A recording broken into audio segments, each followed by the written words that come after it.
बच्चों आज हम लोग पढ़ने वाले हैं क्लास 10 का चैप्टर नंबर 3 और ये फुल चैप्टर होने वाला है। यहाँ चैप्टर का क्या नाम है जल्दी से बताओ। यस, चैप्टर नंबर 3 है धातु एवं अधातु, मेटल्स एंड नॉन मेटल्स। तो इसी के बारे में बहुत सारी चीजों को हम यहाँ पढ़ने वाले हैं और जो भी बीच में क्वेश्चन आंसर आएंगे उन सबको भी हम लोग देखने वाले हैं। तो यहाँ पर हम लोग देखने वाले हैं आखिर क्या क्या इंपॉर्टेंट बातें बताई गई हैं। तो हम लोग शुरू करते हैं थोड़ा तत्व से। तो तत्व मैंने तुम्हें पहले भी पढ़ाया है।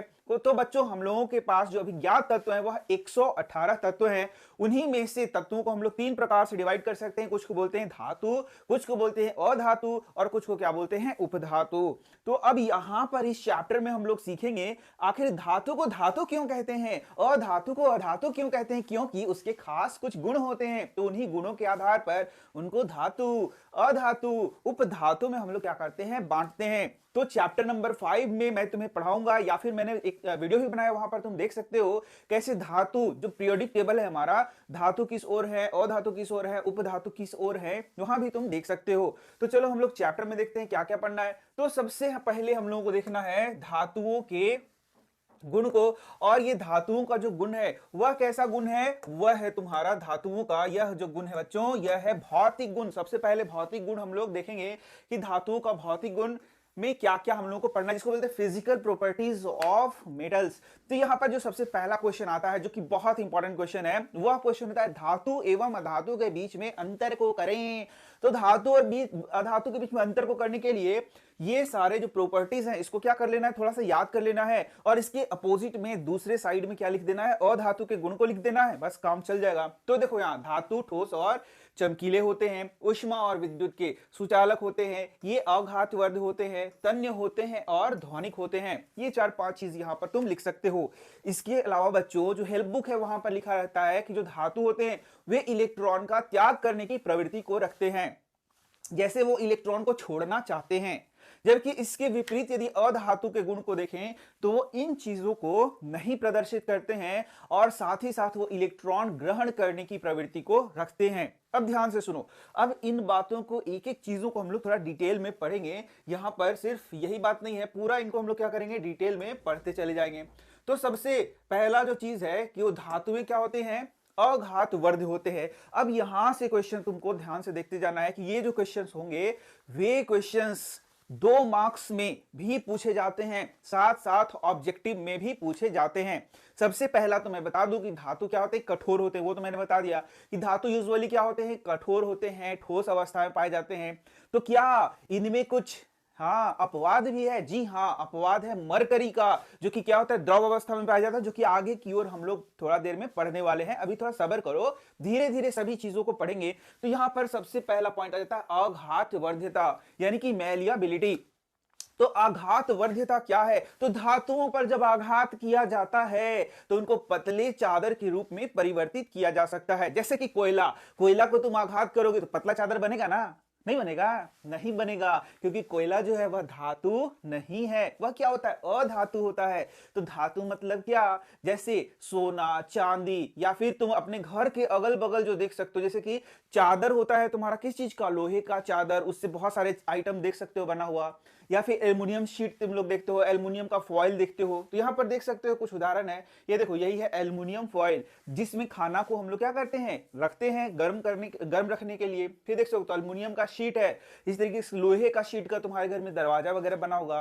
तो धातु का वह गुण जो कि उसको चादरों में, जिसके द्वारा धातु को क्या कहता है, चादर में परिवर्तित किया जा सकता है, उसे ही हम लोग क्या बोलते हैं, उसका आघातवर्ध्यता कहते हैं। तो तुम यहां देख सकते हो थोड़ा सा ब्लर हो गया इमेज, लेकिन यहां पर आघात किया जा रहा है।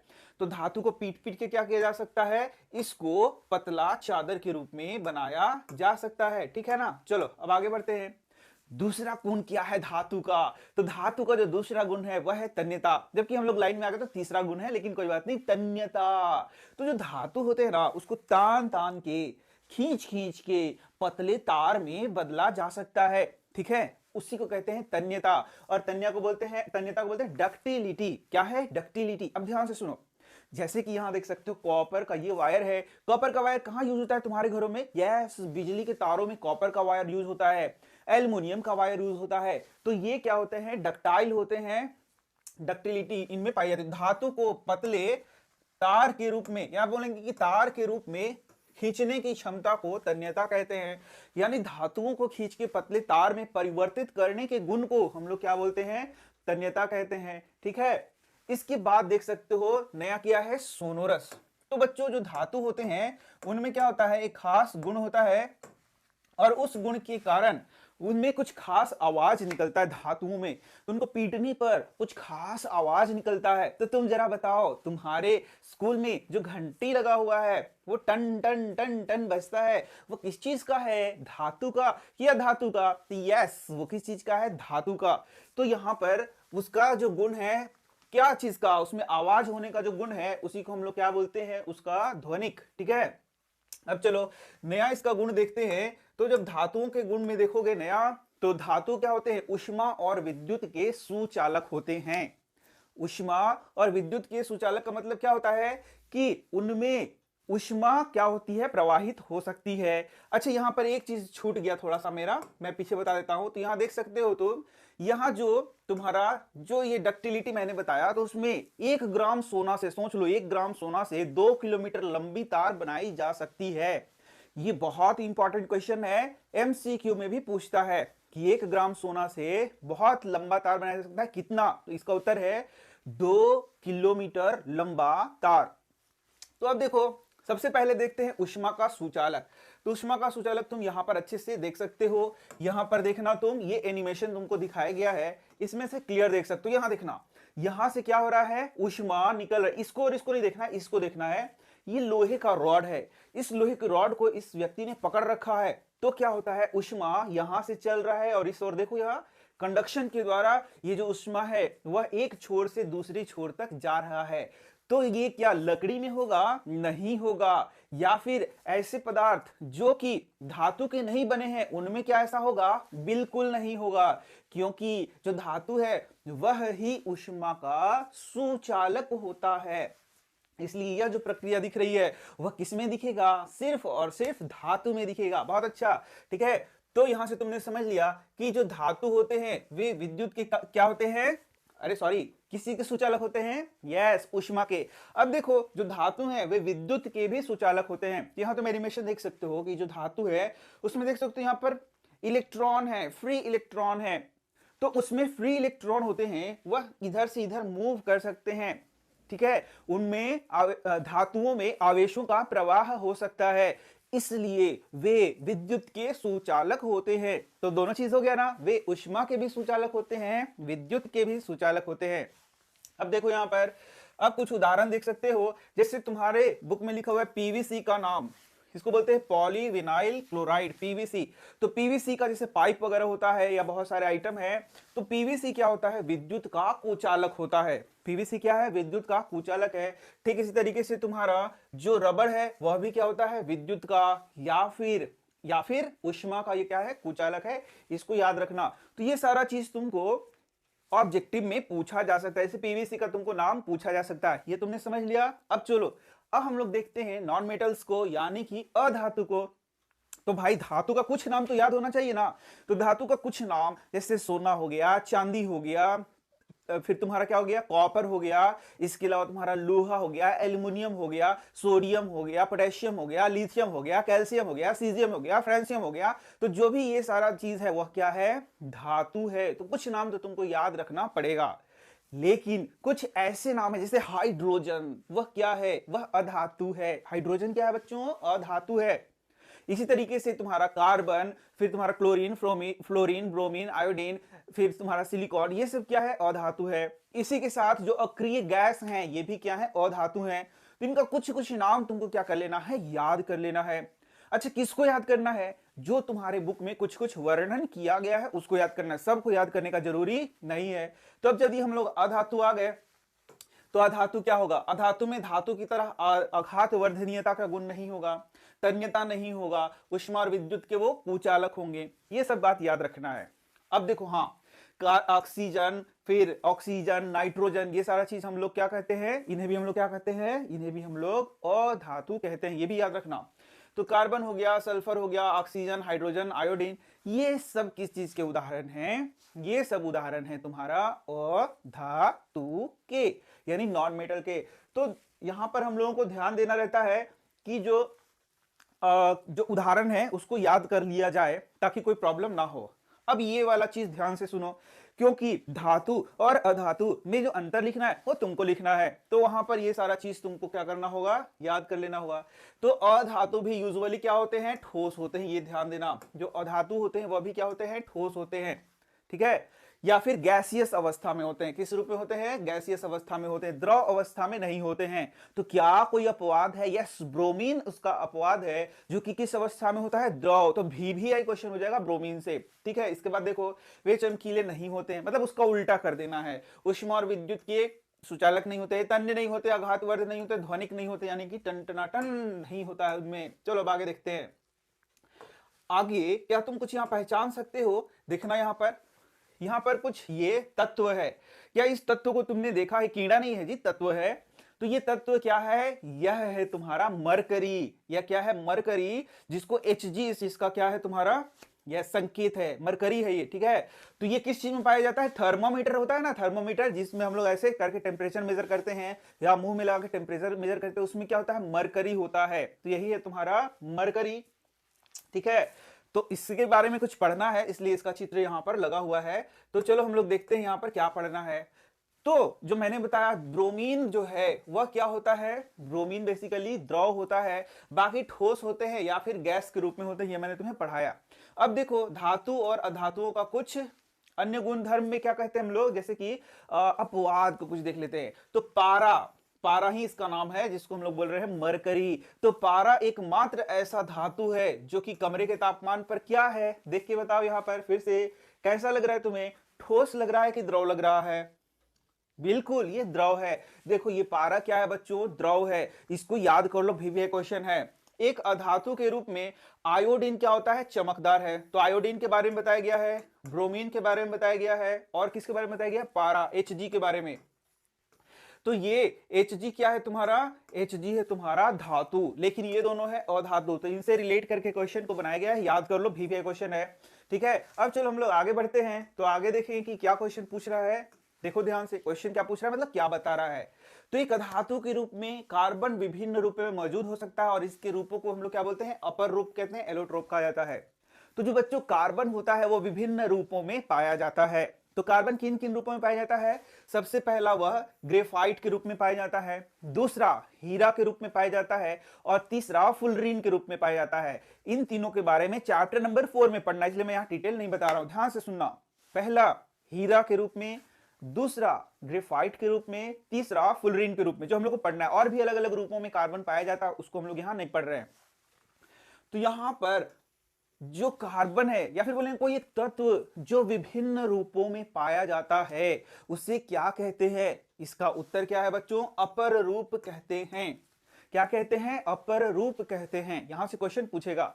एक और क्वेश्चन पूछा जा सकता है, किस तरीके से एक तत्व को विभिन्न रूपों में पाए जाने के गुण को क्या कहते हैं, तो इसका उत्तर हो जाएगा अपर रूपता कहते हैं। क्या बोलते हैं, अपर रूपता। चलो तो अब यहां से कुछ क्वेश्चंस देखते हैं, क्या क्या क्वेश्चन आ सकते हैं एग्जामिनेशन में। तो यहां देख सकते हो तुम, ये है तुम्हारा ग्रेफाइट। तो ग्रेफाइट के बारे में सबसे पहला चीज जान लेना है कि यह क्या होता है, यह कोमल होता है। क्या होता है, कोमल, ठीक है। तो कोमल कहने का मतलब क्या है कि यह पचपचा नहीं होता है, कोमल होता है। अब दूसरा, यहां पर देखोगे जो तुम्हारा पेंसिल है, पेंसिल का नोक में ग्रेफाइट मिला होता है, यानी कि ग्रेफाइट से वह मिलकर बना होता है। यह विद्युत का क्या होता है, सुचालक होता है। याद रखना, ग्रेफाइट क्या होता है, विद्युत का सुचालक होता है। भी क्वेश्चन है। तो ग्रेफाइट क्या है, बोलो, हाँ, ग्रेफाइट अधातु हो गया, और अधातु होते हुए भी विद्युत का क्या है, सुचालक है, इसलिए बहुत इंपॉर्टेंट क्वेश्चन हो जाता है। अब दूसरा हम लोग देखेंगे हीरा के बारे में। तो हीरा के बारे में बहुत इंपॉर्टेंट बात है बच्चों। हीरा जो है सबसे कठोरतम पदार्थ है, और इसका गलनांक और क्वथनांक क्या होता है, काफी उच्च होता है। हीरा का गलनांक और क्वथनांक क्या होता है, बहुत ज्यादा होता है। और इसके साथ ही साथ यह जो हीरा है, इससे होकर के विद्युत प्रवाहित नहीं होता। तो मैं जितना बातें तुम्हें जाननी चाहिए उतना सारा बता रहा हूं, बुक से रिलेटेड और एक्स्ट्रा नहीं बताने पा रहा हूं, क्योंकि हम लोगों को जल्दी जल्दी चैप्टर भी समाप्त करना है। तो ये क्या होता है, विद्युत का क्या होता है, कुचालक होता है। ये बात याद रखना तुम, ठीक है। अब चलो हम लोग देखते हैं यहाँ पर आगे कुछ और चीज।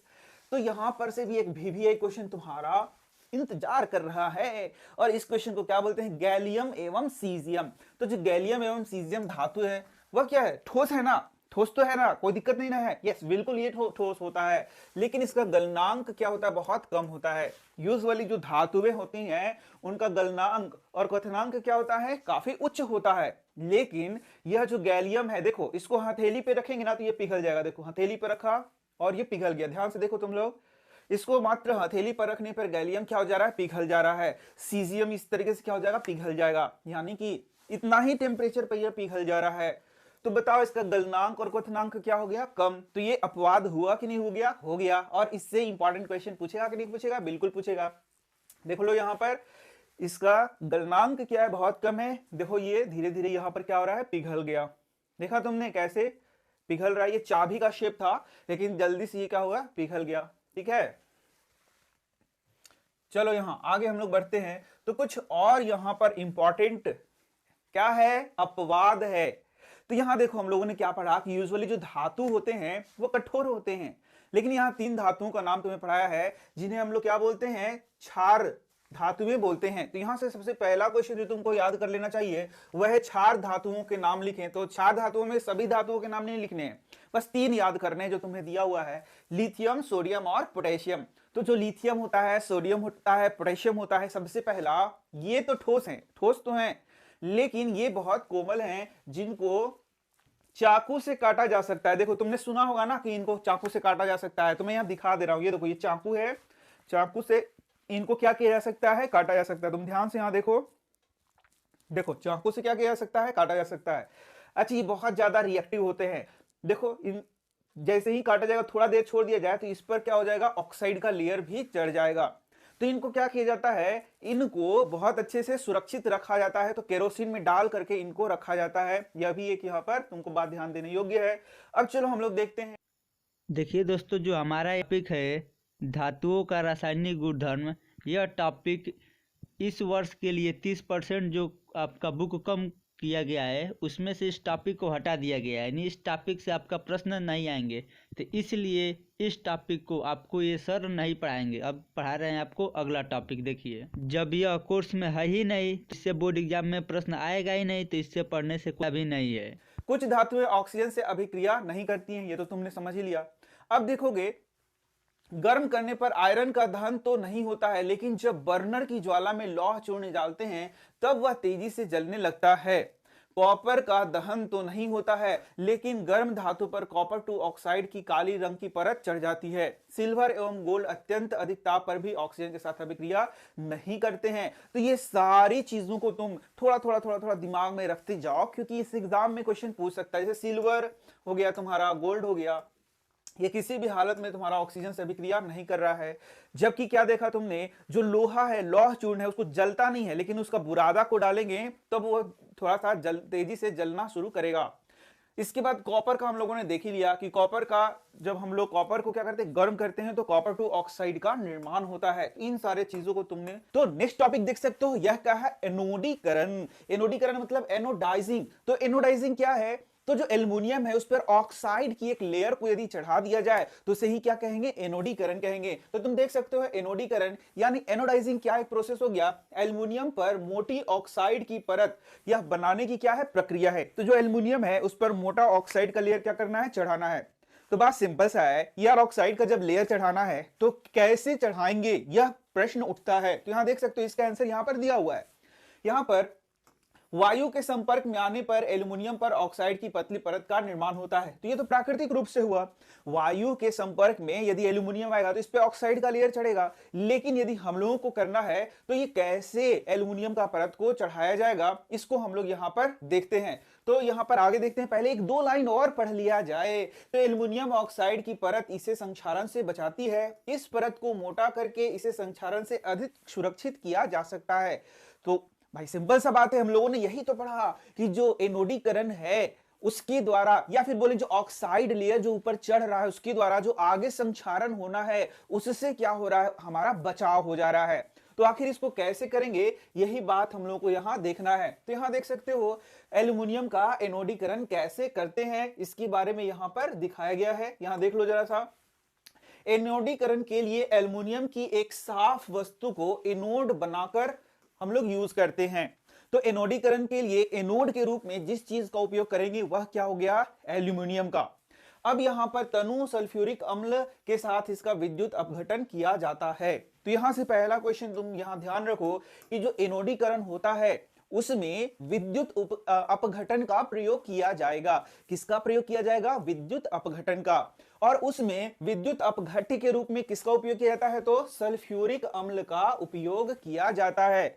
और यहां पर एनोड के रूप में एल्यूमिनियम का उपयोग किया जाता है। और हम लोग यहां पर एनोडाइजिंग प्रोसेस करेंगे। तो यहां मैं तुम्हें दिखा दे रहा हूं, उसके बाद मैं पढ़ाता हूं। तो यहां देखो, यहां पर एनोड के रूप में यहां एल्युमिनियम को लिया गया है और ये H2SO4 है। और यहां पर क्या कराएंगे हम लोग, विद्युत पास कराएंगे। तो क्या होगा, यहां पर इसके ऊपर ऑक्साइड का लेयर चढ़ना शुरू हो जाएगा। यही प्रोसेस क्या हो गया तुम्हारा, एनोडीकरण। ठीक है, तो यहां देख सकते हो, तो एनोड पर उत्सर्जित ऑक्सीजन गैस एल्युमिनियम के साथ अभिक्रिया करके ऑक्साइड की एक मोटी परत बनाती है। इस ऑक्साइड की परत को आसानी से रंग कर एल्युमिनियम की आकर्षक वस्तुएं बनाई जा सकती हैं। तो क्लियर यहां लिखा हुआ है, एनोड पर जो ऑक्सीजन उत्सर्जित होता है वह एल्युमिनियम के साथ अभिक्रिया करेगा और उसके ऊपर एक ऑक्साइड का लेयर को चढ़ाएगा। और यही क्या करता है, उसको आगे संक्षारण से बचाता है और इसको आसानी से रंग कर एल्युमिनियम की आकर्षक वस्तुएं भी बनाई जा सकती हैं। ठीक है, यही बात तुमको यहां पर लिखा हुआ है। अब इसके बाद, ये तो ऑक्सीजन की बात हो गई। अब हम लोग देखते हैं जल के साथ धातु की अभिक्रिया। जो धातुएं होती हैं वे जल से, वाटर से कैसे रिएक्शन करती हैं। तो बच्चों यहां पर अब जल के बारे में यदि हम लोग बात करेंगे तो अलग अलग प्रकार के जल के बारे में बात करेंगे। कुछ ठंडे जल के साथ अभिक्रिया करती है, यानी कि कुछ धातुएं हैं वो ठंडे जल से एकदम बड़ा मस्त आराम से अभिक्रिया रिएक्शन करती हैं। लेकिन जब कुछ धातुएं ऐसी हैं जो कि गर्म जल के साथ अभिक्रिया करती हैं, परंतु कुछ धातुएं ऐसी हैं न ठंडे जल के साथ और ना ही गर्म जल के साथ अभिक्रिया करेंगी, बल्कि वो वाष्प के साथ अभिक्रिया करती हैं। तो चलो हम लोग देखते हैं। तो जल के साथ अभिक्रिया करके धातुएं हाइड्रोजन गैस तथा धातु ऑक्साइड को उत्पन्न करती हैं। तो यहां से क्वेश्चन देख सकते हो कि आखिर जल के साथ जब धातुएं अभिक्रिया करेंगी तो क्या बनाएंगी, तो धातु का ऑक्साइड बनाएंगी और हाइड्रोजन गैस बनाएंगी। और यह भी हम लोगों ने देखा था कि जो धातु का ऑक्साइड है वह जल से अभिक्रिया करके क्या बनाएगा, धातु हाइड्रोक्साइड का निर्माण कर रहा था। याद आ रहा है तुम्हें। तो इस तरीके से धातु ऑक्साइड जल में घुलनशील है, जल में घुलकर धातु हाइड्रोक्साइड प्रदान करता है। तो जो यहां पर धातु का ऑक्साइड जल में घुलनशील रहेगा वह क्या करेगा, धातु का हाइड्रोक्साइड हमें देता है। तो यहां देख सकते हो तुम आगे। ठीक है, हम लोग सबसे पहले पढ़ेंगे सोडियम और पोटेशियम का ठंडे जल से अभिक्रिया। तो मैंने क्या बताया, कुछ धातुएं ठंडे जल से या सामान्य जल से अभिक्रिया करती हैं, जैसे सोडियम और पोटेशियम। तो सोडियम और पोटेशियम जैसे मैंने बताया था कि बहुत ज्यादा अभिक्रियाशील होते हैं। देख सकते हो यहां पर यदि सोडियम को डाल दिया गया है, यहां पर देखना अभिक्रिया, तो सोडियम को जैसे ही यहां पर डाला जाएगा, देखो वह क्या करेगा, बहुत तेज इसमें अभिक्रिया करेगा, रासायनिक अभिक्रिया यहां देख सकते हो। और वहां पर क्या लग जाएगा, इसमें आग लग जाएगा तुरंत। तो ये अभिक्रिया क्या है, बहुत ही, ये सोडियम क्या होता है, बहुत ही अभिक्रियाशील तत्व होता है, ये तुम जानते हो, या फिर बहुत ही अभिक्रियाशील धातु होता है। तो ये देखो जल के साथ किस तरीके से अभिक्रिया कर रहा है और यहां पर हाइड्रोजन गैस का क्या हो रहा है, निर्माण हो रहा है। तो यहां पर हम लोग इसको पढ़ लेते हैं। यहां देखो ये जो सोडियम है वह जल के साथ अभिक्रिया करके सोडियम हाइड्रोक्साइड बना रहा है और हाइड्रोजन गैस मुक्त हो रहा है। यहां भी देख सकते हो पोटेशियम है, वह भी जल से अभिक्रिया करके पोटेशियम हाइड्रोक्साइड बना रहा है और हाइड्रोजन गैस निकल रहा है। और यहाँ काफी मात्रा में ऊष्मा भी निकल रही है। यह बात तुम ध्यान से देखना, क्योंकि मैंने दिखाया ना कैसे वहां पर बहुत ज्यादा हीट निकल रहा है, क्योंकि वहां पर आग पकड़ ले रहा है। ठीक है, तो यहां पर से अब लिथियम, सोडियम और पोटेशियम, ठीक है, ये तीन को ही हम लोग को पढ़ना है। तो यहां पर इन तीनों का यही हाल होगा। इन तीनों में सबसे ज्यादा कौन रिएक्टिव होगा, तो लिथियम, सोडियम और पोटेशियम में सबसे ज्यादा रिएक्टिव होगा पोटेशियम। तीन का ही बात कर रहे हैं इसलिए मैं तीन ही पढ़ा रहा हूं। पोटेशियम में बहुत ज्यादा फास्ट रिएक्शन होगा, उससे कम लिथियम और उससे कम क्या होगा तुम्हारा, सोडियम। नहीं, उससे कम सोडियम और उसके कम लिथियम। तो लिथियम, सोडियम और पोटेशियम, तो सबसे ज्यादा ये, फिर ये और फिर ये। ठीक है, अब देखना, पोटेशियम एवं सोडियम जैसी धातुएं ठंडे जल के साथ तेजी से अभिक्रिया करती हैं। सोडियम तथा पोटेशियम तेजी से अभिक्रिया करके बहुत ज्यादा ऊष्मा निकलता है इसमें, इसलिए इसे बोलते हैं ऊष्माक्षेपी अभिक्रिया। तो यहां से क्वेश्चन यदि पूछे तुमसे कि पोटेशियम और सोडियम कैसे जल से अभिक्रिया करती है, तो ठंडे जल से अभिक्रिया करती है। और इससे क्या निकलता है, तो बहुत ज्यादा मात्रा में क्या निकलता है, ऊष्मा निकलता है। चलो आगे देखो, आगे देख सकते हो तुम, पानी के साथ कैल्शियम की अभिक्रिया, यह भी यही है। तो पानी के साथ कैल्शियम की प्रतिक्रिया कम उग्र होती है, जैसा वहां हम लोगों ने देखा सोडियम पोटेशियम में वैसा नहीं होता है। ऊष्मा विकसित होती है पर हाइड्रोजन आग पकड़ने के लिए पर्याप्त नहीं होता, यहां पर आग नहीं पकड़ता है। तो यहां देख सकते हो कैल्शियम H2O के साथ रिएक्शन करके कैल्शियम हाइड्रोक्साइड बनाता है और H2 गैस निकलता है, लेकिन ये यहाँ पर आग नहीं पकड़ता है। तो थोड़ा सा मैं तुम्हें दिखा देता हूं, यहाँ पर इस तरीके से देखो, यहाँ पर तुम देख सकते हो कैसे यहाँ पर कैल्शियम को डाला गया, तो ये क्या करेगा, जल से अभिक्रिया करेगा और जल से अभिक्रिया करके हाइड्रोजन गैस का निर्माण करेगा। और देखो यहाँ पर तुम देख सकते हो ये गोल गोल घूमना भी शुरू कर देता है। तो ये आखिर कैसे होता है, यह भी क्वेश्चन पूछता है कि आखिर कैल्शियम क्यों पानी में तैरना शुरू कर देता है। तो इसके उत्तर में हम लोग बोल सकते हैं कि कैल्शियम जो है जल से अभिक्रिया करने के बाद हाइड्रोजन गैस बनता है, जो उसकी सतह पर क्या करता है, चिपक जाता है, जिसके कारण वो क्या करने लगता है, तैरना शुरू कर जाता है। तो इस क्वेश्चन का आंसर इस तरीके से तुम कर सकते हो यदि पूछेगा तब। अब मैग्नीशियम का बात करेंगे, तो क्या मैग्नीशियम ठंडे जल से अभिक्रिया करेगा, ये सबसे पहला क्वेश्चन होगा। तो उत्तर है नहीं, मैग्नीशियम ठंडे जल से अभिक्रिया नहीं करेगा, बल्कि वह क्या करेगा, गर्म जल के साथ अभिक्रिया करेगा। मैग्नीशियम किससे अभिक्रिया करेगा, गर्म जल के साथ। ठीक है, ये पहला क्वेश्चन याद रखना। और मैग्नीशियम में भी वैसे ही होगा, मैग्नीशियम जब गर्म जल के साथ अभिक्रिया करेगा तो मैग्नीशियम हाइड्रोक्साइड का निर्माण करेगा और यहां भी जो हाइड्रोजन गैस के बुलबुले हैं उसकी सतह पर चिपक जाएंगे और वह क्या करेगा, तैरना शुरू कर जाएगा, जैसे हम लोगों ने देखा था कि कैल्शियम में होता है। चलो अब आगे देखेंगे, एल्यूमिनियम, आयरन और जिंक। याद रखना तुम ये तीन नाम, देखो कुछ नाम ऐसे हैं जिनको तुमको याद रखना है, क्योंकि बुक से हम लोग पढ़ रहे हैं, तो जो जो नाम यदि दिया हुआ है तो उनको एकदम पॉइंट टू पॉइंट याद करते जाओ। जैसे एल्युमिनियम एकदम याद रखना है, जिंक और आयरन का नाम को क्या करना है, याद रखना है। तो क्या याद रखना है कि ये ना ही ठंडे जल से अभिक्रिया करती हैं, ना ही गर्म जल के साथ अभिक्रिया करती हैं, बल्कि ये क्या करती है, वाष्प के साथ अभिक्रिया करती हैं। तो यहां पर तुम क्या कर सकते हो, इसका जो इक्वेशन है इसको भी याद कर सकते हो, क्योंकि बहुत इंपॉर्टेंट है। देख सकते हो यहाँ पर एल्युमिनियम है, H2O से भी क्रिया कर रहा है तो एल्युमिनियम ऑक्साइड Al2O3 का निर्माण कर रहा है, ठीक है। और यहाँ पर आयरन है तो Fe3O4 का निर्माण कर रहा है, ठीक है। और ये देखो गैस है, यहाँ गैस लिखा हुआ, गैस मतलब क्या हुआ, ये वाष्प के रूप में है। और यहाँ हाइड्रोजन गैस निकल रहा है, इस बात पर ध्यान देना। यहाँ कभी कभी फंसाने के लिए पूछ देगा कि कौन सा गैस निकलता है, जब आयरन वाष्प के साथ अभिक्रिया करेगा तो कौन सा गैस प्रोड्यूस होगा, तो इसका उत्तर हो गया हाइड्रोजन गैस प्रोड्यूस होगा। या फिर क्वेश्चन पूछेगा कि जब एल्युमिनियम H2O के वाष्प के साथ अभिक्रिया करेगा तो कौन सा गैस निकलेगा, तो हाइड्रोजन गैस मुक्त होगा, याद रखना। चलो, धातु और अधातु अम्लों के साथ कैसे अभिक्रिया करते हैं, तो धातु और अधातु तो पहले चैप्टर में भी हम लोगों ने पढ़ा था। धातुएं अम्ल के साथ क्रिया करके लवण और हाइड्रोजन गैस बनाती हैं, फर्स्ट चैप्टर में ही हम लोगों ने पढ़ा था कि कैसे जो मेटल्स हैं वे क्या करते हैं, अम्ल के साथ अभिक्रिया करके हाइड्रोजन गैस मुक्त करते हैं, ठीक है।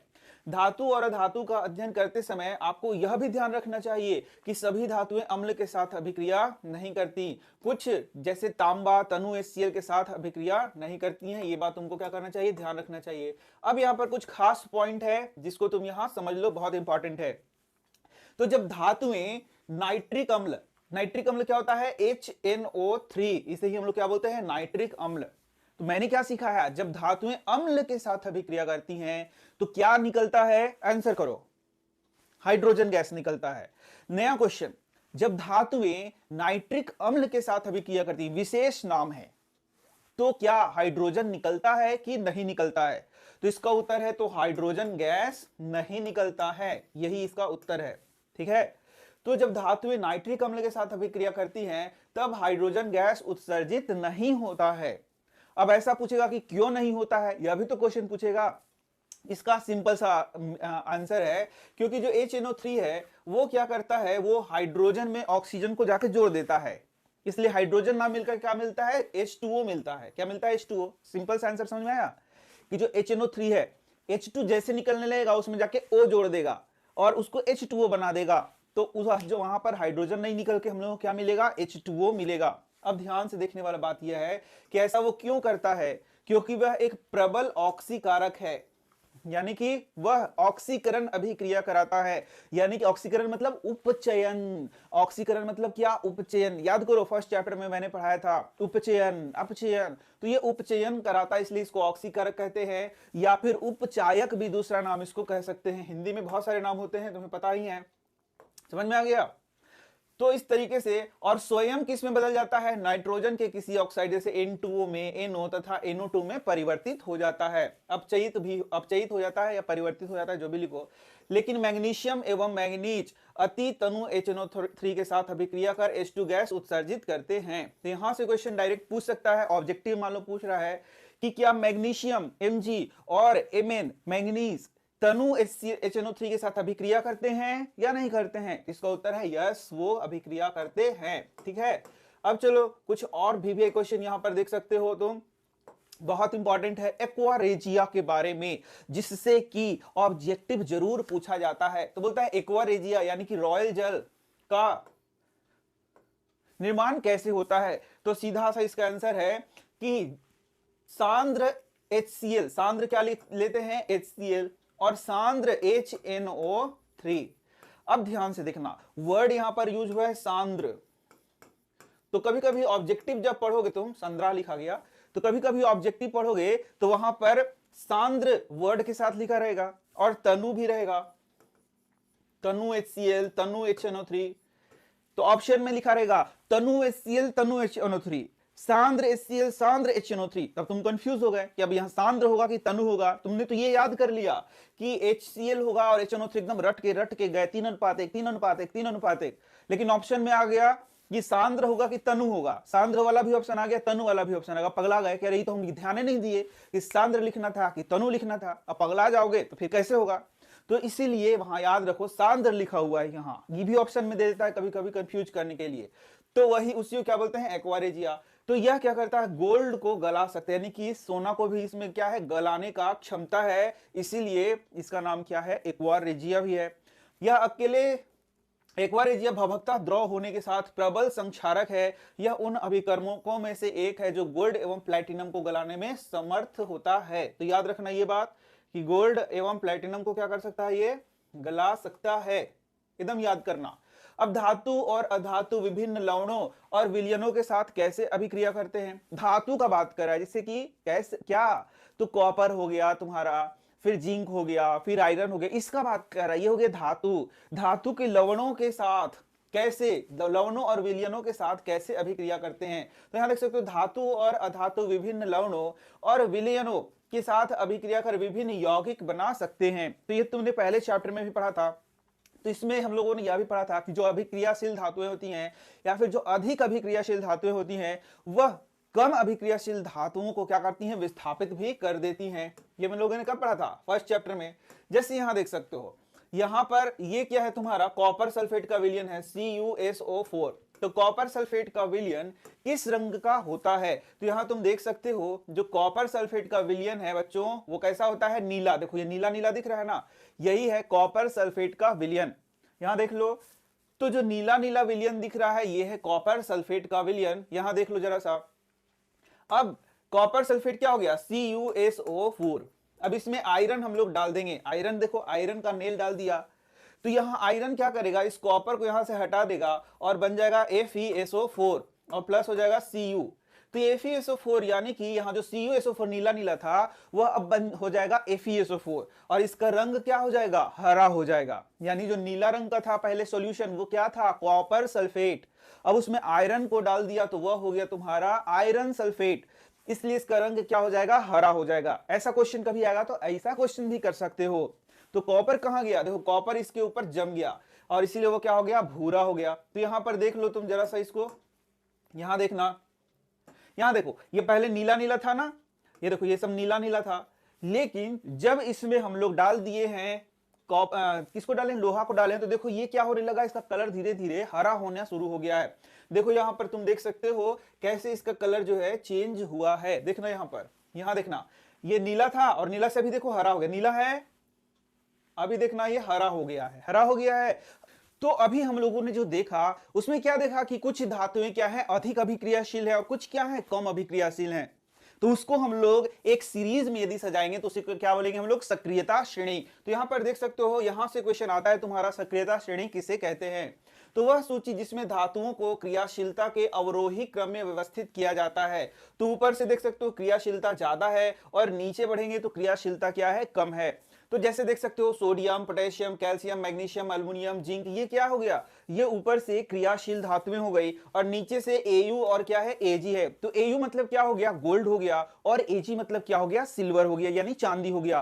तो जो सोना है वह सबसे कम अभिक्रियाशील हो गया। ठीक इसी तरीके से जो चांदी है वह क्या हो गया, कम अभिक्रियाशील हो गया।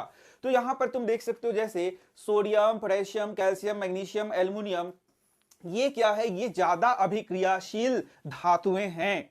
इसके बाद देख सकते हो जिंक, आयरन, पीबी हो गया, कॉपर हो गया, पीबी मतलब लेड, ये सब क्या हो गया, बीच का है, मतलब मध्यम अभिक्रियाशील है। जबकि तुम देख सकते हो एजी है, एयू है, ये क्या हो गया, ये बहुत ही कम अभिक्रियाशील धातु हो गया। ठीक है, तो यहां पर अब हम लोग को आगे यह सीखना है कि कैसे इन धातुओं का निष्कर्षण होता है, तो वो आगे सिखाया जाएगा तुम्हें। अभी यहां पर हम लोग अपने नेक्स्ट टॉपिक को देख लेते हैं। अब धातुओं की अधातुओं के साथ अभिक्रिया कैसे होती है। तो जो धातु हैं वे अधातु के साथ कैसे अभिक्रिया करेंगे। जैसे मान लो ये है सोडियम और ये क्या है, क्लोरीन, तो ये हो गया धातु, ये हो गया अधातु। तो ये एक दूसरे से कैसे अभिक्रिया करेंगे, यहां से भी यह क्वेश्चन तुम्हारा एग्जाम में पूछा जाएगा, तो इसको बहुत ध्यान से समझना होगा। तो देख सकते हो तत्वों की अभिक्रियाशीलता संयोजकता कोष को पूर्ण करने की प्रवृत्ति के रूप में समझी जा सकती है। धातु के परमाणु अपने संयोजकता कोष से इलेक्ट्रॉन त्याग करते हैं और धनायन बनाते हैं। अधातु के परमाणु संयोजकता कोष में इलेक्ट्रॉन ग्रहण कर ऋणायन को बनाते हैं। बहुत इंपॉर्टेंट चीज है। अब ध्यान से तुम देखोगे, क्लास हम लोग चल जाएंगे 9th में और हम लोगों ने क्या पढ़ा है थोड़ा सा उसको देख लेंगे। तो हम लोगों ने क्या पढ़ा था बच्चों, जैसे मान लो सोडियम है तो इसका इलेक्ट्रॉनिक विन्यास लिखेंगे तो 2 8 और क्या हो जाएगा, 1 हो जाएगा। यदि हम लोग लिखेंगे कैल्शियम तो 2 8 8 और 2 इसका इलेक्ट्रॉनिक विन्यास है। तो मैंने तुम्हें क्या पढ़ाया था या तुमने कभी क्या पढ़ा था उस टाइम में कि यहां पर यह जो तत्व हैं, यह जो परमाणु है, वे क्या चाहते हैं कि उनका अष्टक पूरा हो जाए। क्या पूरा हो जाए, अष्टक पूरा हो जाए। हीलियम के केस में वह चाहता है, हीलियम नहीं जैसे लिथियम हो गया और फिर बोरोन हो गया, उनके केस में वो क्या चाहता है कि उसका ड्यूप्लेट पूरा हो जाए। तो यहां पर देख सकते हो ये अष्टक पूरा करने के चाह में एक इलेक्ट्रॉन को क्या करना चाहेगा, देना चाहेगा, यानी कि जो बाहरी कक्षा है उसके इलेक्ट्रॉन को देना चाहता है।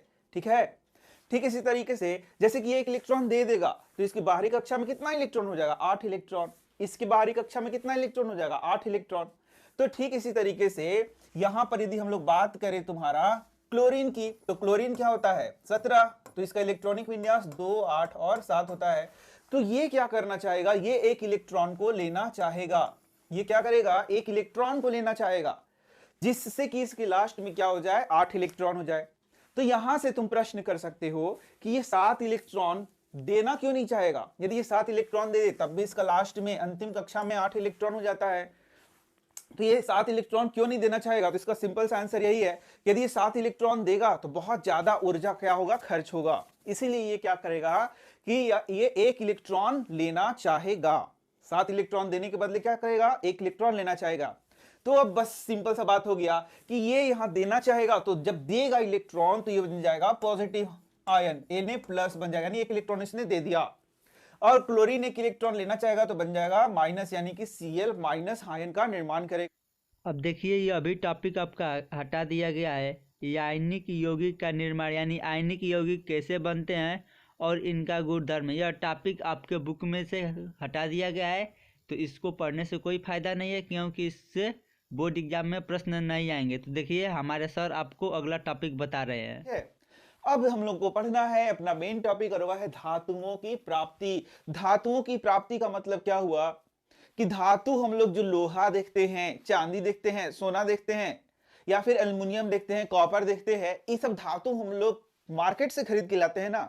तो क्या वो पेड़ पे उगता है कि गए पेड़वा से तोड़ के ले आए लोहा को, एल्युमिनियम को, ऐसा होता है, जिंक को ऐसा होता है क्या, कॉपर को ऐसा होता है क्या, नहीं होता है। तो बच्चों ये बेसिकली निकलता है भूपर्पट्टी से। जो हमारा भूपर्पट्टी है ना, जो चट्टान है ना, वहां से मिलता है ये सब चीजवा, और इसको हम लोग कहते हैं खनिजवा। क्या कहते हैं? खनिजवा। तो खनिज क्या होता है सबसे पहले ये सीखेंगे हम लोग, तो यहां से 2-2 मार्क्स का क्वेश्चन आना शुरू हो जाएगा। तो जो भी खनिज किसे कहते हैं, अयस्क किसे कहते हैं, गैंग किसे कहते हैं, ये सब 2-2 नंबर का क्वेश्चन एकदम याद करते जाओ। तो सबसे पहले हम लोग पढ़ते हैं खनिज। तो खनिज भूपर्पट्टी में प्राकृतिक रूप से उपस्थित तत्वों एवं यौगिकों को हम लोग क्या कहते हैं? खनिज कहते हैं। तो इसका मतलब हो गया कि जो भूपर्पट्टी है हमारा, भूपर्पट्टी समझ रहे हो, जो हमारा पृथ्वी है उसका ऊपरी जो भाग है, जहां पर ये जो चट्टाने हैं या फिर और भी चीजें हैं, वही हमारा भूपर्पट्टी है। वहां पर जो तत्व या यौगिक रूप अलग अलग रूपों में पाए जाते हैं, उन्हें हम लोग क्या बोलते हैं? खनिज बोलते हैं। तो जानते हो जो धातु प्राप्त करते हैं ना, जैसे लोहा, तांबा, एल्युमिनियम, ये सब इस खनिज से ही प्राप्त करते हैं। तो जहां पर इसको प्राप्त करते हैं जिस खनिजवा से, उसको बोलते हैं अयस्क। क्या बोलते हैं? अयस्क।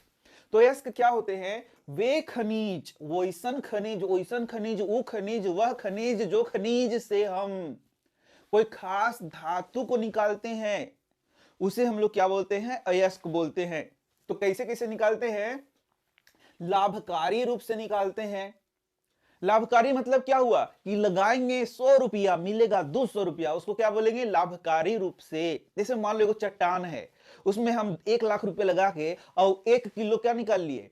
लोहा निकाल लिए। लोहा बिका 80 रुपया के और लग गया कितना? 1 लाख। तो लाभकारी होगा? नहीं। तो ऐसे खनिज को क्या हम लोग अयस्क कहेंगे? नहीं कहेंगे बउआ। तो अयस्क किसे कहेंगे? VVI क्वेश्चन है, 2 क्वेश्चन मैंने बता दिया, एक है खनिज और दूसरा क्या है? अयस्क। तो वैसे खनिज जिनमें धातु बहुत ज्यादा मात्रा में पाया जाता है और उसको निकालना क्या होता है? लाभकारी होता है, उसे हम लोग क्या बोलते हैं? अयस्क बोलते हैं। तो बच्चा लोग यहाँ अयस्क का नाम जो है सो तुमको नहीं पढ़ाया गया है। क्लास 10th में तुमको कोई अयस्क का नाम नहीं बताया गया है। जैसे तुम देख सकते हो मैग्नेटाइट, यहाँ पे मैंने दिखा दिया है चित्र में। तो ये जो चित्र है इसमें मैग्नेटाइट तुम देख सकते हो, यही है अयस्क। ऐसा दिखेगा अयस्क जब कोड़ काट के लाओगे तब।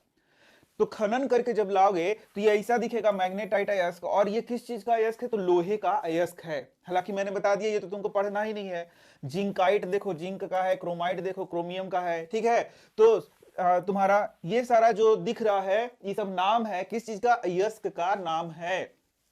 तो ये अयस्क का तो नाम है लेकिन हम लोग को तो पढ़ना ही नहीं है नाम। तो यहां पर एक तुमको आगे पढ़ना है HGS का सिनेबार है। देखो HGS सिनेबार कहते हैं, ये तुम्हारा पारा, पारा होता है ना Hg, उसका क्या है? ये क्या है बताओ? अयस्क है। तो उसका नाम एगो पढ़ना है बस। अब देखो तो अयस्क को क्या करेंगे? अयस्क क्या हुआ? जो चट्टान है वही अयस्क है, जिसमें से हम लोगों को कोई धातु निकालना है वही अयस्क है। दिखाया ना कैसा कैसा अयस्क है चट्टान जैसा। तो अब क्या करेंगे कि उसको धातु को निकालना है, तो उसमें केमिकल प्रोसेस होगा। क्या प्रोसेस होगा? केमिकल प्रोसेस होगा। तो बेसिकली अब समझ लो अयस्क में क्या रहेगा। जैसे मान लो कि जो अयस्क है लोहे का अयस्क है, तो उसमें ऑक्सीजन मिला हुआ रहेगा। तो क्या तुम फूंक फूंक के ऑक्सीजन हटा सकते हो? क्या नहीं। तो जो अयस्क होगा वो अलग अलग प्रकार का अयस्क हो सकता है, जो आगे मैं पढ़ाने वाला हूं। तो ऑक्साइड अयस्क हो सकता है, उसमें ऑक्सीजन जुड़ा हो सकता है। कार्बोनेट अयस्क हो सकता है, उसमें कार्बोनेट जुड़ा हो सकता है। सल्फाइड अयस्क हो सकता है, उसमें सल्फर जुड़ा हो सकता है। तो अलग अलग प्रकार के अयस्क मिलते हैं, जिनको बहुत सारा केमिकल प्रोसेस से गुजारा जाएगा। तो अब जाके हमको क्या मिलेगा? हमको धातु मिलेगा। अरे धातु मिलेगा हमको, यहां पर इनको गुजारा जाएगा, उसके बाद धातु मिलेगा। याद रखना, ऐसे ही धातु नहीं मिल जाएगा। तो यहां पर उनके प्राप्ति को ही हम लोग क्या कहते हैं? धातुओं का निष्कर्षण कहते हैं। तो अयस्क से शुद्ध अवस्था में धातु प्राप्त करने का जो प्रोसेस है उसी को क्या बोलते हैं? धातु का निष्कर्षण, यानी एक्सट्रैक्शन ऑफ मेटल, या फिर धातु कर्म मेटलर्जी कहते हैं। तो ये परिभाषा तुम्हारे बुक में तो दिया नहीं गया है, लेकिन समझाने के लिए मैंने लिख दिया है।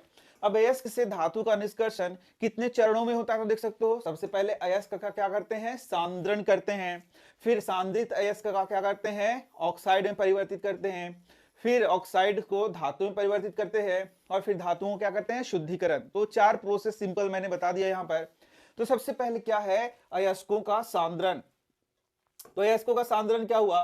तो जो अयस्क तुमको मिलेंगे वो एकदम, जो अयस्क मिलेंगे वो क्या मिलेंगे? वो उसमें बहुत सारा गंदगी मिट्टी फिट्टी है वो लगा हुआ रहेगा। तो उसी को साफ करने के प्रोसेस को क्या बोलते हैं, उसका सांद्रण कहते हैं। तो जरा ठहरो, पढ़ा रहा हूं, उन सब चीजों पे आ रहा हूं। एक और खास चीज यहां पर छूट रहा है, वो देखो। तो अब जो अयस्क हम लोगों को मिल रहे हैं, तो विभिन्न धातुओं के अयस्क हैं।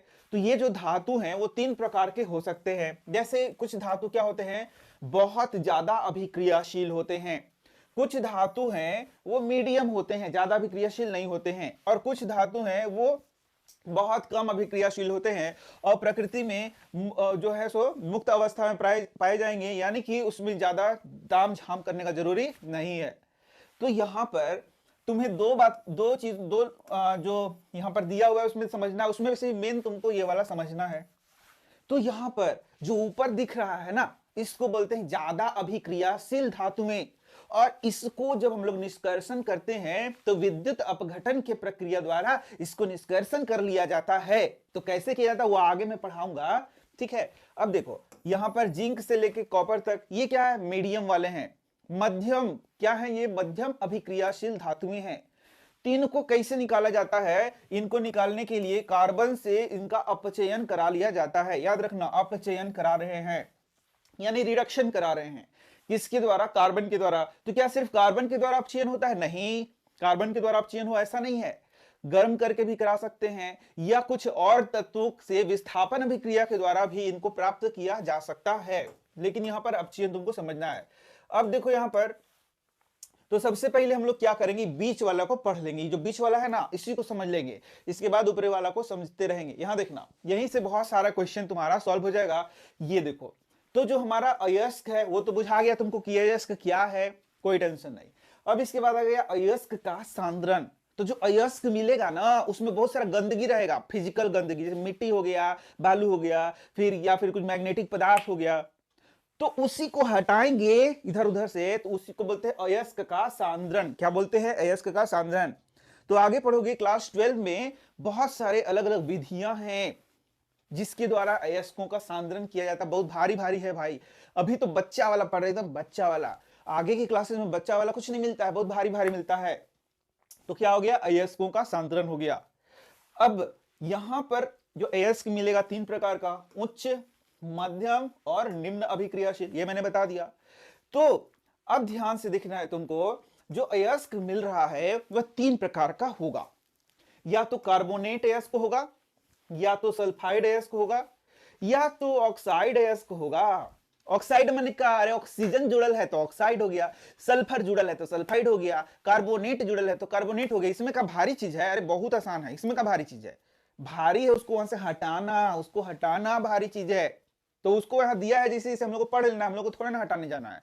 तो जिस दिन इंजीनियर बनोगे ना उस दिन जाना, अभी यहां पढ़ लो।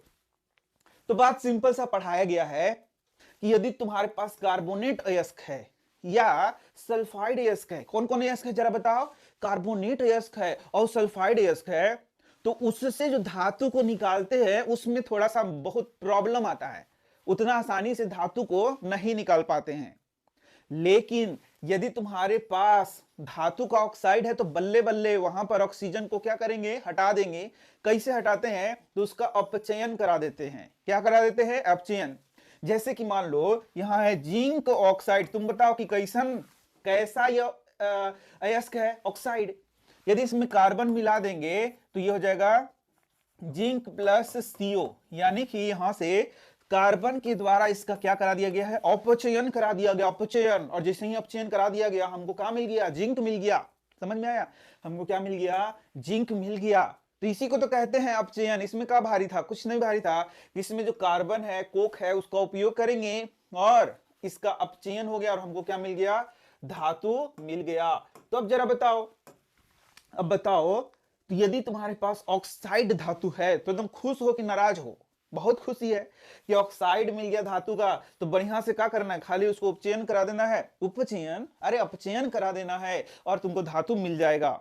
लेकिन भाई यदि तुम्हारे पास कार्बोनेट अयस्क है तब क्या करेंगे, यदि तुम्हारे पास सल्फाइड अयस्क है तब क्या करेंगे, तब तो प्रॉब्लम हो गया ना। कोई प्रॉब्लम नहीं है। तो यदि हमारे पास कार्बोनेट अयस्क या सल्फाइड अयस्क है तो उसको सबसे पहले हम लोग ऑक्साइड में बदल लेते हैं। किस में बदल लेते हैं, ऑक्साइडवा में बदल लेते हैं। तो ऑक्साइडवा में बदलते हैं तो इसको स्पेशल क्वेश्चन बनेगा, 2 नंबर के क्वेश्चन यहां बन जाएगा, VVI क्वेश्चन। तो बोलेगा कि कार्बोनेट से ऑक्साइड बनाने के विधि को क्या कहते हैं, तो इसका उत्तर है निस्तापन। और सल्फाइड से ऑक्साइड बनाने की प्रोसेस को क्या कहते हैं, उसको कहते हैं भर्जन। तो ये याद रखना, दो गो यहां से तुम्हारा क्वेश्चन आएगा।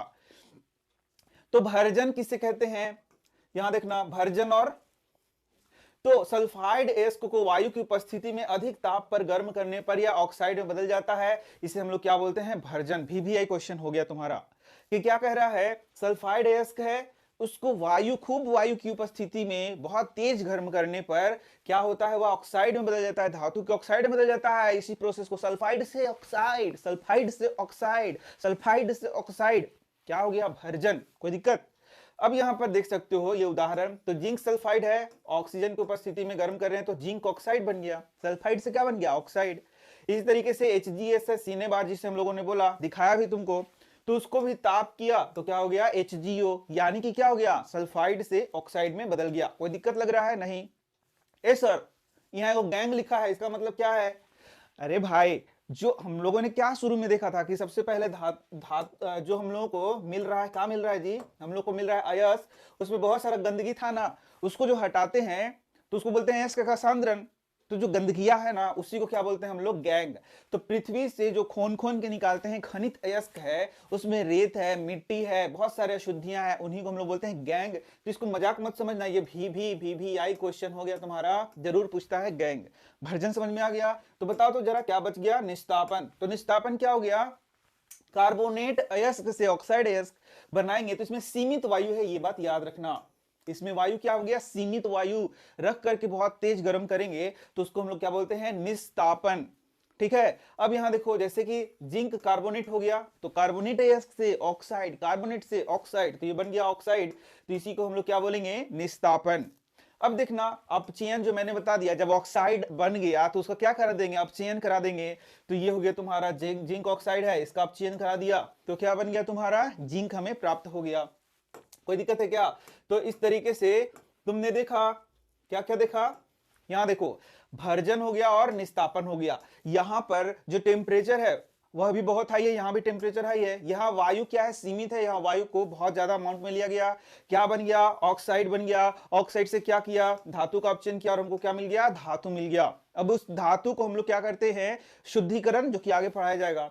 अब जो उच्च अभिक्रियाशील धातु है उसको आगे पढ़ाया जा रहा है। तो यहां से ऑब्जेक्टिव के रूप में देख लो कि उच्च अभिक्रियाशील धातुओं को गलित अवस्था में उसका क्या कराया जाता है, विद्युत अपघटन, जिससे हमको क्या मिलता है, शुद्ध धातु। ये भी क्वेश्चन हो सकता है ऑब्जेक्टिव के लिए। यहां भी देख सकते हो, निम्न अभिक्रियाशील जो धातुएं हैं, यदि सल्फाइड अयस्क है तो भर्जन कराएंगे, धातु मिला और क्या करेंगे, उसको साफ सफाई करेंगे, मतलब कि प्यूरिफाई करेंगे लास्ट में। कोई दिक्कत नहीं है।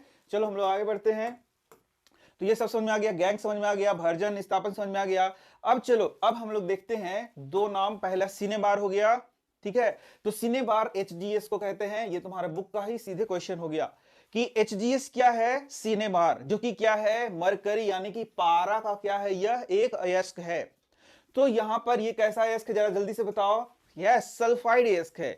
तो सल्फाइड अयस्क को क्या करते हैं हम लोग, बोलो, इसको क्या करते हैं, ऑक्साइड में बदलते हैं। पहले भी मैंने बताया था कि सल्फाइड अयस्क को क्या करेंगे, ऑक्साइड में बदलेंगे और ऑक्साइड को क्या करेंगे, अपचयन कराएंगे। तो ऑक्साइड को अपचयन कराने के लिए यहाँ कार्बन नहीं डालना है, सीधे इसको हीट करना है और तुमको क्या प्राप्त हो जाएगा, Hg प्राप्त हो जाएगा। तो इसको तुम याद कर लो क्योंकि ये एग्जाम के लिए बहुत ही जरूरी है। इसके बाद Cu2S यानी कि कॉपर ग्लांस है, और ये क्या है तुम्हारा, कॉपर का, कॉपर यानी कि तांबा, उसका अयस्क है। तो कॉपर ग्लांस को क्या करना है, इसको सल्फाइड अयस्क है, इसको भी ऑक्सीजन की उपस्थिति में गर्म करेंगे तो ये कॉपर ऑक्साइड बनेगा। अब यहां पर भी हम लोग कार्बन के द्वारा इसका अपचयन नहीं कराते, बल्कि Cu2S ही इसमें डाल दिया जाता है, तो वही इसको अपचयन करा देगा और हमको क्या मिल जाएगा, Cu मिल जाएगा।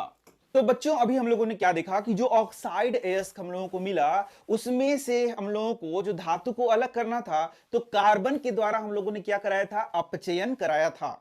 एक और तरीका देखा कि हम लोगों ने उसको गर्म किया था तो हम लोग को धातु मिला था। लेकिन एक और तरीका है जिसे हम लोग बोलते हैं विस्थापन अभिक्रिया, और विस्थापन अभिक्रिया के द्वारा यहां पर हम लोग धातु को प्राप्त कर सकते हैं। तो विस्थापन अभिक्रिया कैसे होता है, तुम्हें पता है कि ज्यादा अभिक्रियाशील तत्व कम अभिक्रियाशील तत्व को वहां से हटा देता है, तो यही है विस्थापन अभिक्रिया। तो यहां पर जैसे तुम देख सकते हो कि यहाँ पर क्या है, एल्यूमिनियम है वह आयरन से क्या है, ज्यादा अभिक्रियाशील है, तो आयरन को यहां से हटा दिया और यहां पर एल्यूमिनियम ऑक्साइड बना दिया, तो इस तरीके से हमें आयरन प्राप्त हो रहा है। तो इस प्रकार से यहां पर यह जो अभिक्रिया है यह विस्थापन अभिक्रिया है, जिसके द्वारा हम लोगों को क्या मिल रहा है, धातु मिल रहा है। लेकिन यहां पर यह बहुत ज्यादा हीट यहां पर प्रोड्यूस होता है, इसलिए इसका नाम एक और पड़ा है, इसको बोलते हैं थर्मिट अभिक्रिया। क्या बोलते हैं, थर्मिट रिएक्शन। तो कुछ विस्थापन अभिक्रिया बहुत अधिक ऊष्माक्षेपी होता है। अभी तुरंत तुमको वीडियो दिखाया जा रहा है जिसमें पता चले कितना ऊष्माक्षेपी है। इनसे उत्सर्जित ऊष्मा की मात्रा इतनी ज्यादा होती है कि जो धातुएं मिलती है वो गलित अवस्था में मिलती हैं। ये लिक्विड, देखो यहां लिखा है लिक्विड अवस्था में मिलता है।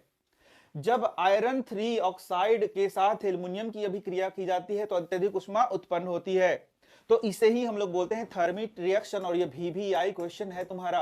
तो ये जो अभिक्रिया होती है बहुत ज्यादा ऊष्मा देती है, जिससे कि जो हमें धातुएं मिलती हैं वो गलित अवस्था में मिलती हैं, इसलिए इसे हम लोग क्या बोल रहे हैं, थर्मिट अभिक्रिया। तो यहाँ एल्युमिनियम का उपयोग किया जा रहा है, देख सकते हो, और इससे यहां पर आयरन हम लोग प्राप्त कर रहे हैं। तो क्या इसका कोई उपयोग है इस खास रिएक्शन का, तो यस, इसका खास रिएक्शन का उपयोग है। इसका जो खास रिएक्शन है इसका उपयोग रेलवे के पटरी को क्या करते हैं, उसको ठीक करने में काम करते हैं, दरारों को भरने में काम करते हैं, या मशीनों के दरारों को भरने में हम लोग काम करते हैं। तो यहां देख सकते हो तुम, यहां पर क्लियरली देख सकते हो, देखो यहां पर थर्मिट रिएक्शन को दिखाया गया है, कितना ज्यादा यहां पर ऊष्मा निकल रही है, तुम खुद ही देख सकते हो। तो ये बहुत ज्यादा एक्सोथर्मिक रिएक्शन होता है, यहां देखो वीडियो में। और यहां देखो कैसे रेल के पटरियों को यहां थर्मिट रिएक्शन के द्वारा क्या किया जा रहा है, जोड़ा जा रहा है। तो यहां भी देख सकते हो, यह जो कारीगर है वह क्या कर रहा है, इंजीनियर है, कारीगर नहीं है जी, वह क्या कर रहा है, थर्मिट अभिक्रिया के द्वारा कैसे रेल की पटरियों को क्या कर रहा है, जोड़ने का कार्य कर रहा है। तो ये है बच्चों थर्मिट रिएक्शन। कोई दिक्कत? अब हम लोग देखते हैं जरा सा कि जो सक्रियता श्रेणी है उसमें एकदम जो टॉप पर था ना, एकदम बहुत ज्यादा इधर उधर डांस कर रहा था, मैंने बहुत ज्यादा रिएक्टिव था, उसमें से धातुओं को कैसे निकालते हैं। तो अभिक्रियाशीलता श्रेणी में सबसे ऊपर स्थित धातुएं जैसे कौन कौन था तुम्हारा, sodium, magnesium, calcium, aluminium, aluminium बहुत ज्यादा क्या है, रिएक्टिव है, आदि ऑक्साइड का अपचयन कर उन्हें धातुओं में परिवर्तित नहीं किया जा सकता है। तो इनको कार्बन के द्वारा अपचयित नहीं किया जा सकता। यहां से पहला क्वेश्चन तुम्हारा बन जाएगा, पूछेगा कि कुछ धातु जैसे सोडियम है, मैग्नीशियम है, कैल्शियम है, क्या धातु के ऑक्साइड हैंगे, क्या इनको कार्बन के द्वारा अपचयित कर सकते हैं? तो तुम एकदम एकदम ऐसे ही बोल देना कि ना, नहीं कर सकते हैं। ठीक है, तो क्यों नहीं कर सकते हैं? तो यहां पर बोलता है इन धातुओं की बंधुता कार्बन की अपेक्षा ऑक्सीजन के प्रति अधिक होती है। तो ऑक्सीजन वहां छोड़बे नहीं करेगा, बोलेगा हम ऑक्सीजन को छोड़बे नहीं करेंगे। अरे भाई, तो ऑक्सीजन को छोड़बे नहीं करेगा तो कार्बन कितना कोशिश करेगा कि ऑक्सीजन वहां छोड़, ऑक्सीजन वहां छोड़, ऑक्सीजन वहां छोड़। तो बोलेगा जैसे कि एल्युमिनियम ऑक्साइड, मान लो कि कैल्शियम ऑक्साइड है, CaO है, तो ये बोलेगा और कार्बन यहां आया है, दुश्मन, किसका दुश्मन, इसका दुश्मन, इन दोनों के बीच के बंधन का दुश्मन। बोलेगा कि ऑक्सीजन वहां हटाओ हटाओ हटाओ। तो ऑक्सीजन और कार्बन कैल्शियम के बीच में बंधुता क्या है, बहुत टाइट है, बोलेगा कि टूटबे नहीं करेंगे तो कुछ कर ले। तो इसका मतलब क्या हो गया कि यहाँ कार्बन आएगा, बेचारा कोशिश करते रह जाएगा, मुंह जाएगा, लेकिन बेचारा कुछ भी नहीं कर पाएगा। समझ में आ रहा है?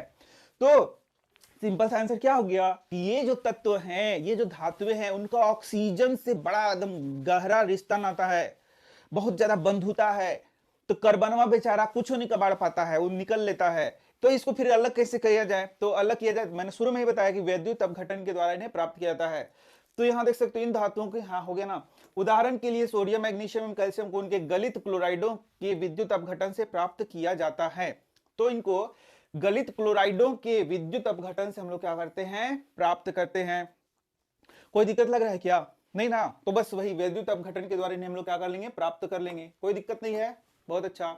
अब धातुओं का परिष्करण, धातुओं का परिष्करण मतलब धातु तो मिल गया, अरे लेकिन उसमें बहुत सारा गंदगी अभी है, शुद्ध नहीं है, तो उसको शुद्ध कैसे किया जाएगा, उसी को हम लोग बोलेंगे धातुओं का परिष्करण। धातुओं से अपद्रव्य को हटाने के लिए सबसे अधिक उपयोगी विधि विद्युत अपघटनी परिष्करण है। तो अलग अलग विधि होगा, लेकिन हम लोग को पढ़ना है विद्युत अपघटनी परिष्करण। तो यहां पर जैसे कि मान लो कॉपर का हम लोग को विद्युत अपघटन करना है, तो कैसे करते हैं? तो इसके लिए बच्चे लोग, हम लोग एनोड बनाते हैं, कैथोड बनाते हैं, और इसमें इलेक्ट्रोलाइट यानी कि कुछ विलयन को डालते हैं। तो यहां पर सल्फ्यूरिक अम्ल जो है, पहले तो समझ, तो यहां पर देखो, यहां पर हम लोग एनोड और कैथोड के रूप में कॉपर को लगाएंगे। अब ये जो कॉपर है वो कैसा होगा? एक तो कॉपर तुम्हारे पास ऐसा है जो कि बहुत ज्यादा मात्रा में जो कि अशुद्ध है, तो अशुद्ध कॉपर को हम लोग एनोड के रूप में लगा देंगे तो मोटे मोटे रहेगा। ये देखो मोटा मोटा कॉपर है जो कि अशुद्ध कॉपर है। कैसा कॉपर है बच्चा लोग? अशुद्ध कॉपर, जिसको हम लोग लगाएंगे एनोड। और शुद्ध कॉपर एकदम पतला रहेगा, एकदम पतला पतला रहेगा, वो हो जाएगा शुद्ध कॉपर, उसको लगा देंगे कैथोड। याद रखना, जो मोटा है और जिसमें गंदगी है, जो अशुद्ध है, वह क्या हो जाएगा? एनोड। और जो शुद्ध कॉपर हो जाएगा वह क्या हो जाएगा? कैथोड। और इसमें इलेक्ट्रोलाइट के रूप में हम लोग क्या डाल देंगे? अम्लीय कॉपर सल्फेट विलयन को डाल देंगे। अब इलेक्ट्रोलाइट क्या हो गया? विद्युत अपघट्य हो गया, यानी कि जैसे ही इससे विद्युत धारा प्रवाहित की जाएगी ये CuSO4 टूटना शुरू हो जाएगा, और इसी में से जो Cu है, यहां देखो आयंस यहां पर चलना शुरू हो जाएगा। ठीक है, तो यही जो आयन है, कॉपर आयन, वो यहां जमा होते जाएगा, जमा होते जाएगा। कहां जमा होते जाएगा? कैथोड पर जमा होते जाएगा। और ये जो मोटका है वो पतला पतला पतला पतला होते जाएगा, और सब गंदगी क्या हो जाएगा? यहां पर एनोड पंख के रूप में जमा हो जाएगा, नीचे एनोड के नीचे एनोड पंख के रूप में जमा हो जाएगा। ठीक है, यहां देखना फिर से समझ में आ जाएगा तुम्हें। एनोड क्या होता है? ये गंदा, गंदा नहीं बोलेंगे, अशुद्ध कॉपर होता है। तो जैसे ही विद्युत धारा प्रवाहित की जाती है तो यहां पर जो CuSO4 है वह टूटता है और Cu2+ आयन का निर्माण करता है। साथ ही साथ यहां पर जो कॉपर है यह भी क्या करता है? इलेक्ट्रॉन को मुक्त करेगा और इलेक्ट्रॉन इधर जाते रहेगा, और ये जो है Cu2+ आयन का निर्माण करता है। ये जो कॉपर है शुद्ध वाला, अशुद्ध वाला, और ये जो कॉपर है फिर यहां जमा होते जाएगा तुम्हारा कैथोड पर, और धीरे धीरे कैथोड क्या होता जाएगा? मोटा होता जाएगा, और एनोड जो है जहां पर बहुत सारा कॉपर लगा होता है धीरे धीरे धीरे पतला होते जाएगा, और गंदगी कहां जाएगा? नीचे की ओर जमा होता चला जाएगा। इस तरीके से ये एनोड वाला पंख यानी एनोड पंख नीचे जमा हो जाएगा। तो हमें क्या प्राप्त हो जाएगा? शुद्ध कॉपर। तो क्या बता सकते हो शुद्ध कॉपर कहां प्राप्त हुआ? कैथोड पर। तो गंदगी कहां प्राप्त हुआ? एनोड पर। ठीक है, तो यहां देख सकते हो चित्र में, यहां देखना, देखो यहां कॉपर जमा होते जा रहा है, मोटा होते जा रहा है। तो जो मोटा होते जा रहा है वो क्या है? कैथोड है। देखना यहां से कॉपर निकला, देखो कॉपर निकल निकल के यहां जमा हो रहा है, मोटा होते जा रहा है, और ये इलेक्ट्रॉन इधर से फ्लो हो रहा है। इलेक्ट्रॉन कहां से आया? कॉपर से। तो Cu था तुम्हारा, Cu जो है इलेक्ट्रॉन भी दिया और कॉपर आयन दिया। कॉपर आयन यहां जमा होते जाएगा और इलेक्ट्रॉन इधर से घूम घूम के यहां आते जाएगा। समझ में आ रहा है? थोड़ा सा और समझा देते हैं, चलो देखो यहां से जो कॉपर है वो क्या किया? वो टूट गया बेचारा। Cu2+ आयन बनाया और प्लस में 2 इलेक्ट्रॉन बनाया। तो जो इलेक्ट्रॉनवा है इधर से घूमने लगा, इसे इलेक्ट्रॉन आ रहा है। कौन आ रहा है? इलेक्ट्रॉन। और इलेक्ट्रॉन इधर आ रहा है, देखो इलेक्ट्रॉन इधर आ रहा है, और Cu2+ क्या कर रहा है? इसी इलेक्ट्रॉन को यहां पर पकड़ रहा है और इसमें जमा होते जा रहा है, और Cu यहां पर क्या हो रहा है? जमा हो रहा है। तो यहां से Cu निकल रहा है और यहां पर क्या हो रहा है? जमा हो रहा है, और यहां पर गंदगी क्या हो रहा है? फिर बैठते चला जा रहा है। इस तरीके से कॉपर का क्या होते जा रहा है? शुद्धिकरण होते जा रहा है। कॉपर आयन यहां जमा हो रहा है, तो कॉपर आयन जमा हो रहा है कि कॉपर बन के जमा हो रहा है? कॉपर बन बन के जमा हो रहा है, क्योंकि ये इलेक्ट्रॉन को पकड़ के वापस ये कॉपर हो जाता है। ठीक है, तो इस तरीके से यहां पर हम लोग क्या करते हैं? शुद्धिकरण को करते हैं। समझ में आ गया होगा तुम्हें। अब देखो आगे है संक्षारण। फर्स्ट चैप्टर में भी तो पढ़ाया है। तो धातुएं अपने आसपास अम्ल, आर्द्रता और वायु आदि के संपर्क में आने पर संक्षारित हो जाती हैं, यानी कि उसका सरफेस क्या होता है? खराब होने लगता है। तो यहां पर 3 चीजों को तुमको पढ़ लेना है। जैसे जो चांदी है वायु में उपस्थित सल्फर के साथ अभिक्रिया करेगा। सल्फर याद रखना। अब तुमको बुझाता है कि लग रहा है वायु के सब ऑक्सीजन के साथ अभिक्रिया करता है, ऐसा नहीं है। सल्फर के साथ अभिक्रिया करेगा और ये सल्फाइड बनाएगा। तो चांदिया जो है वो क्या बनाएगा? सल्फाइड बनाएगा, और वो करिया हो जाएगा, काला काला हो जाएगा। याद रखना, रंग भी याद रखना और क्या बनाएगा यह भी याद रखना।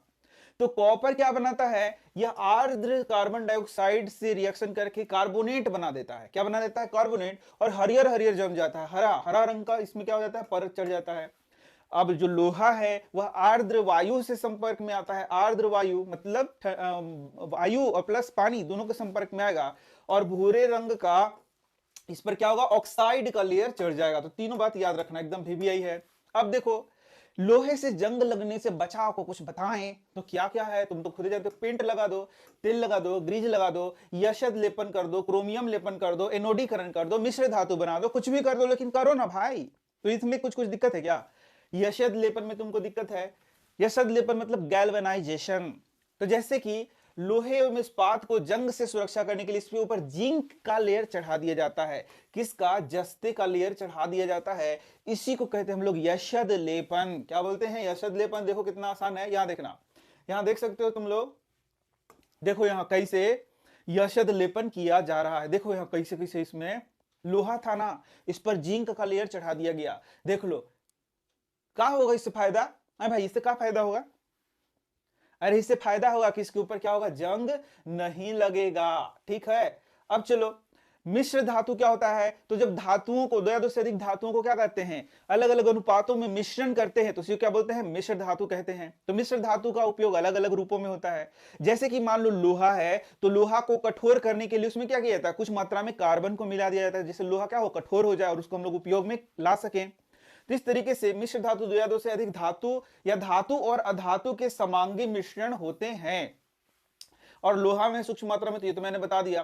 तो इस तरीके से ये सारे क्वेश्चन क्या है? बहुत ही इंपॉर्टेंट है, जो कि एग्जाम में पूछे जाएंगे। यहां से तो जरूर पूछा जाएगा, क्योंकि ये ऑब्जेक्टिव बनता है। तो लोहा प्लस निकेल और क्रोमियम क्या बन गया? स्टील। कॉपर प्लस जिंक क्या हो गया? पीतल। कॉपर प्लस टिन क्या हो गया? कांसा। लेड प्लस टिन क्या हो गया? लेड प्लस टिन क्या हो गया? सोल्डर। और इस सोल्डर का उपयोग क्या करते हैं? जो तुम्हारा इलेक्ट्रिशियन होते हैं, या फिर तुम्हारा जो तार वगैरह कहीं जोड़ना होता है, तो उसमें सोल्डिंग आयरन होता है, उसमें इसका उपयोग किया जाता है। अब मरकरी, यदि मिश्र धातु में एक चीज मरकरी हो, तो इसी को बोलते हैं अमलगम। क्या बोलते हैं? अमलगम। तो ये तुम्हारा वीवीआई क्वेश्चन हो गया, सब वीवीआई इसमें। तो बच्चों, यदि तुम्हें हमारा वीडियो पसंद आ रहा है तो सब्सक्राइब मत करो, लाइक मत करो, शेयर मत करो, अरे कुछ भी मत करो। तो बस इतना मेहनत करें टीचर? नहीं, थोड़ा सा तुम मेहनत करो हमारे लिए। तो सब्सक्राइब कर दो, लाइक शेयर कर दो, थोड़ा सा चैनल को ऊपर उठाओ। बहुत कम सब्सक्राइबर हैं, बहुत साधारण सा चैनल है। थोड़ा सा तुम लोग को काम करना पड़ेगा इस पर, जिससे कि हम और अच्छे अच्छे वीडियोस तुम्हारे लिए ला सकें और मेहनत